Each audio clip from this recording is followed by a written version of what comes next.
La miséricorde de Dieu ne se revendique pas, mais elle s'implore humblement. Mes réflexions à haute voix, des réflexions qui incitent à l'action, j'espère. Salut, ça va bien, j'espère. Moi, je vais bien par la grâce de Dieu. Souvent, il m'arrive d'écrire des réflexions que je me fais suite à mes méditations de la parole de Dieu. Parfois, j'en fais des chansons. Parfois, j'en fais simplement des textes que je partage. Ceci est un texte que je voudrais partager avec vous. Dans le siècle présent, il existe une crise de l'ego. L'individualisme est à son paroxysme. Tout le monde se sent spécial et différent, au point d'avoir l'impression de mériter son propre standard de justice et de vérité, qui repose uniquement sur des préférences subjectives. Ce contexte crée du coup la génération la plus difficile à être atteinte par la crainte de Dieu, parce que croire en Dieu est basé sur la reconnaissance de sa grandeur, en même temps que la reconnaissance de la petitesse de l'homme. Dans un monde où tout est fait pour élever l'homme, on comprend alors que tout est fait pour rabaisser et diminuer Dieu. Même quand on fait semblant de se rabaisser et d'être au même niveau que les animaux, comme ces derniers temps, je vois beaucoup de soucis pour l'animal, la cause animale. Nous sommes des animaux, nous ne sommes pas différents des animaux. Ce n'est que notre moyen de s'élever au-dessus de ce que Dieu a dit de l'homme. Le fait que nous sommes créés à l'image de Dieu et au-dessus des animaux.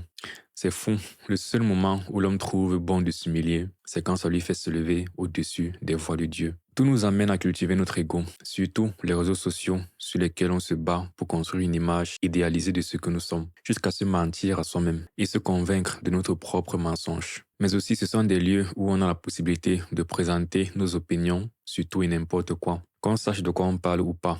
Mais où?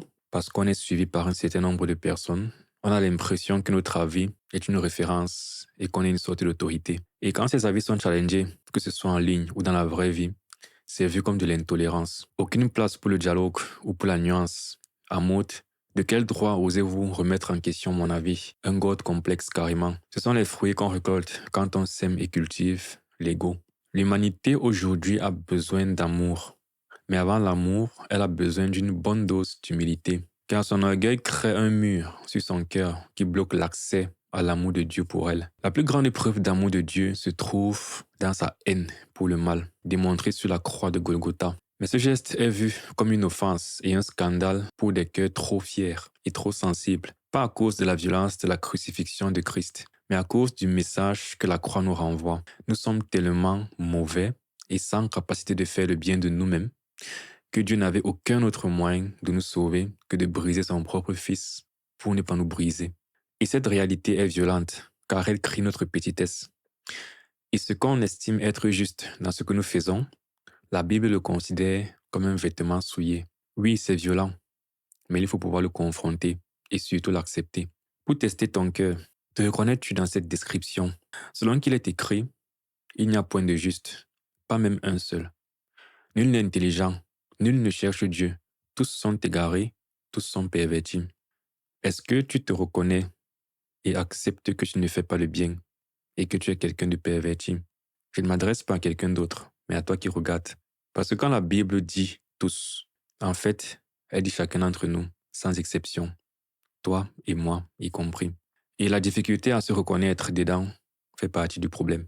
Dieu a dû sacrifier Jésus à cause de toi personnellement, pas à cause d'un autre homme qui est pire que toi. Mais si tu étais le seul homme sur terre, Dieu aurait toujours eu à sacrifier Jésus à cause de tes péchés.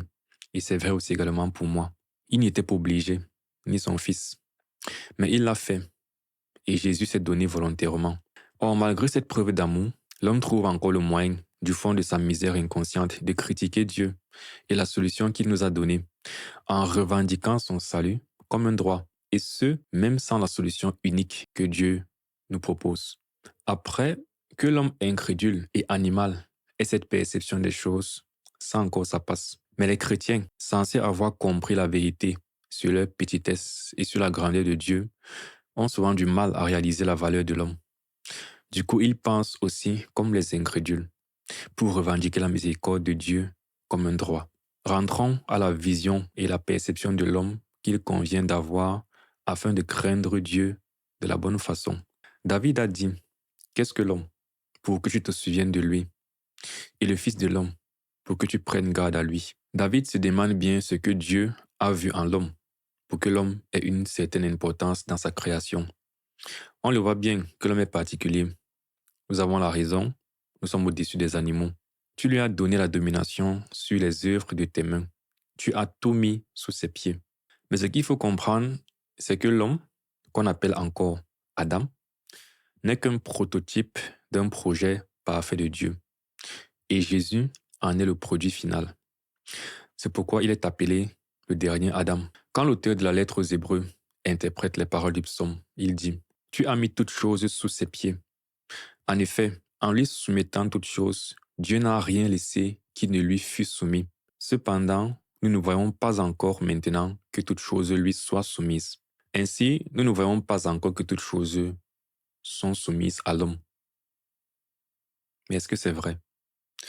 Nous voyons bien que la création, du moins en ce qui concerne la création ou le monde matériel, est bien soumise à l'homme. Mais en même temps, l'homme dans sa condition naturelle a-t-il le droit légitime de dominer sur la création? Nous voyons bien comment les ressources actuelles sont gérées et en cours de dégradation et d'extinction entre le réchauffement climatique et la disparition de certaines espèces animales. Il semble y avoir un problème dans la gestion actuelle des ressources que Dieu a données à l'homme. Est-ce que l'état actuel de la Terre est ce que Dieu voulait quand on dit qu'il a donné à l'homme la domination sur l'œuvre de ses mains? Dieu aurait fait une erreur de calcul? Il se serait trompé? Bien sûr que non. Dieu ne fait pas d'erreur, ni de plan B. Que voulait donc dire le psaume de David? En fait, l'homme devient glorieux et vraiment digne de régner sur la création de Dieu dans sa version complète. Quand il sort d'Adam et devient semblable au dernier Adam, à Jésus. C'est ce qu'on appelle la glorification de l'homme. Or, comment avoir cet état d'homme glorieux? Et c'est là qu'est tout le paradoxe et la difficulté pour le siècle présent. L'être le plus glorifié, le dernier Adam, l'a été parce qu'il a été le plus dépouillé de son ego et de sa personne, et s'est complètement humilié devant l'Éternel Dieu, selon qu'il est écrit. Mais celui qui a été abaissé pour un peu de temps au-dessous des anges, Jésus, nous le voyons couronné de gloire et d'honneur à cause de la mort qu'il a soufferte, afin que, par la grâce de Dieu, il souffrit la mort pour nous. Le vrai sens du psaume s'accomplit en Jésus, qui après avoir souffert a été glorifié, et dans cet état reçoit dignement la gloire et la domination.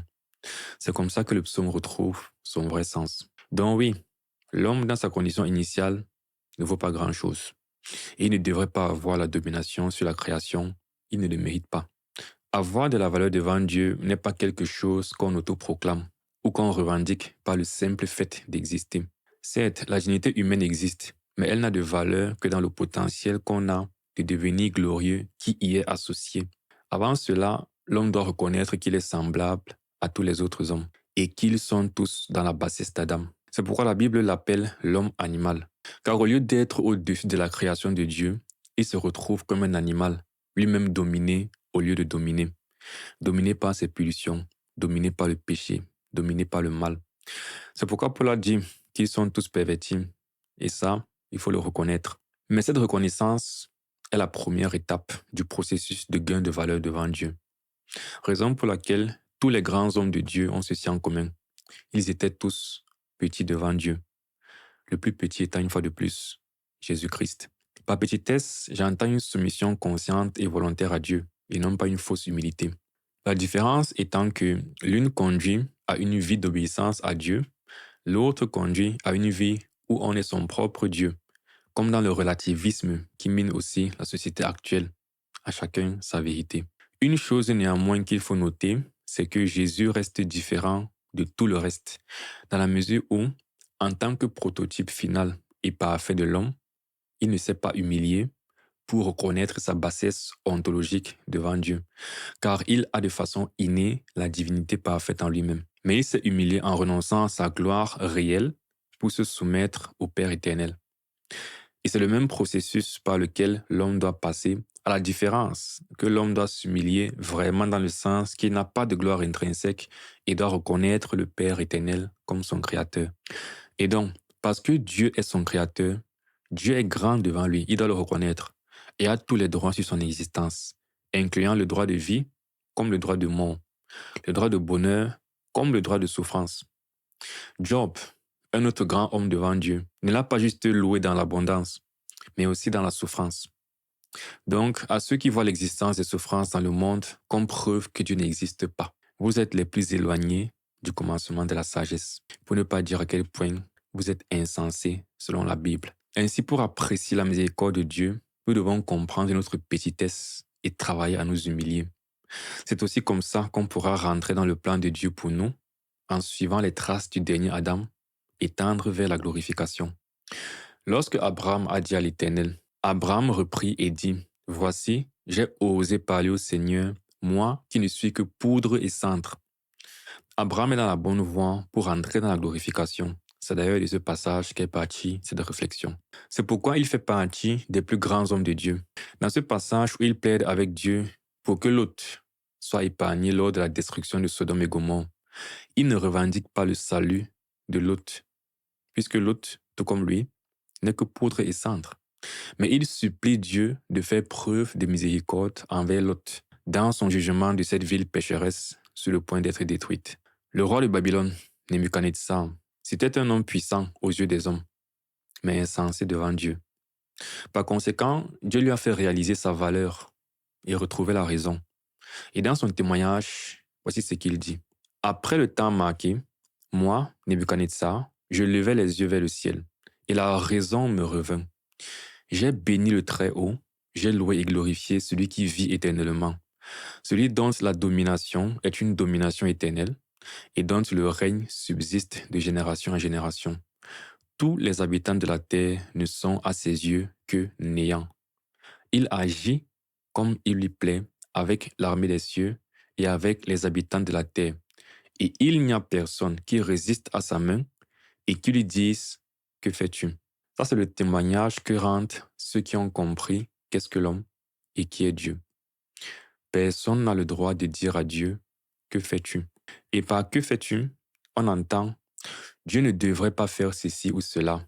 C'est mal. Je ne suis pas d'accord. » Pourquoi? Parce que, ô homme, plutôt qui es-tu pour contester avec Dieu? Le vase d'argile dira-t-il à celui qui l'a formé, « Pourquoi m'as-tu fait ainsi ?» Seulement dans un monde où l'ego de l'homme est surélevé, l'humanité adorée au lieu d'adorer son Créateur, ce témoignage de Nebuchadnezzar peut être perçu comme un manque d'estime de soi, de la folie, bref, tout, mais surtout pas comme de la sagesse. Pourtant, ça l'est. Et c'est une fois de plus là qu'est tout le problème. L'humilité ne commence même pas envers son prochain. L'humilité commence vis-à-vis du Créateur. Et c'est à ses pieds qu'on apprend à respecter notre prochain et à être humble devant l'autre. Par exemple, parce que je suis chrétien, parce que je crains Dieu, parce que je suis les enseignements de la vérité de Jésus-Christ, Dieu me demande clairement ceci. Ne faites rien par esprit de parti ou par vaine gloire, mais que l'humilité vous fasse regarder les autres comme étant au-dessus de vous-même.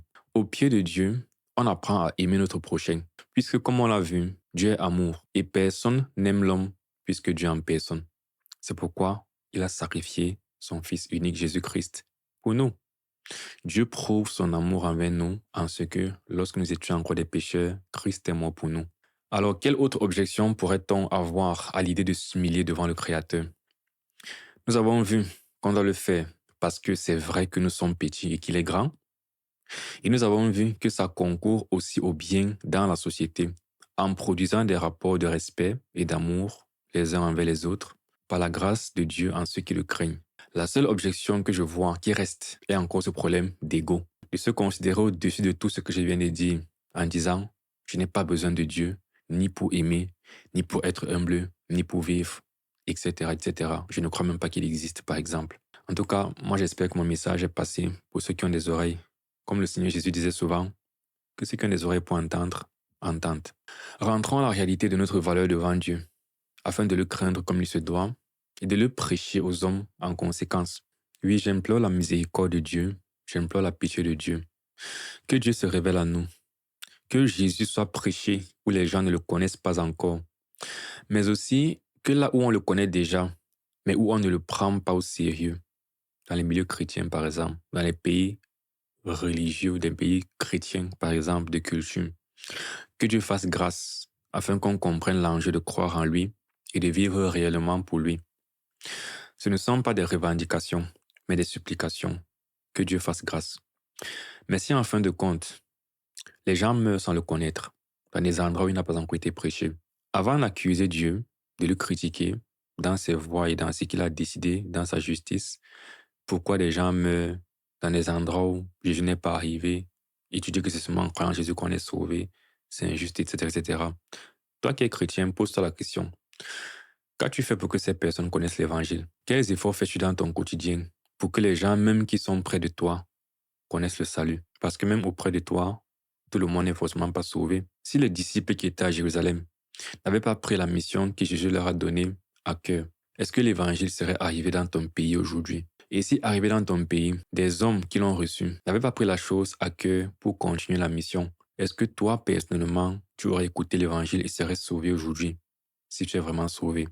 Et toi, à ton niveau, est-ce que tu es en train de continuer la mission? Si les gens meurent sans connaître l'Évangile, est-ce vraiment la cause de Dieu?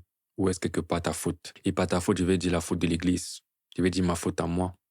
C'est une interpellation à voir notre responsabilité dans cette affaire. Dans tous les cas, dans tout ça, n'oublions pas ceci. Nous sommes des créatures. Dieu est le Créateur. Tout ce qu'on reçoit de bon n'est que grâce et miséricorde de sa part. On ne le mérite pas. Donc, la miséricorde de Dieu ne se revendique pas, mais elle s'implore humblement. Merci d'avoir regardé ce partage. J'espère qu'il y a matière à édification et à encouragement. Je n'essaie que de susciter des réflexions qui ne nous laissent pas indifférents dans nos actions. On se retrouve dans une prochaine vidéo. Que Dieu vous bénisse. Portez-vous bien d'ici là. Ciao.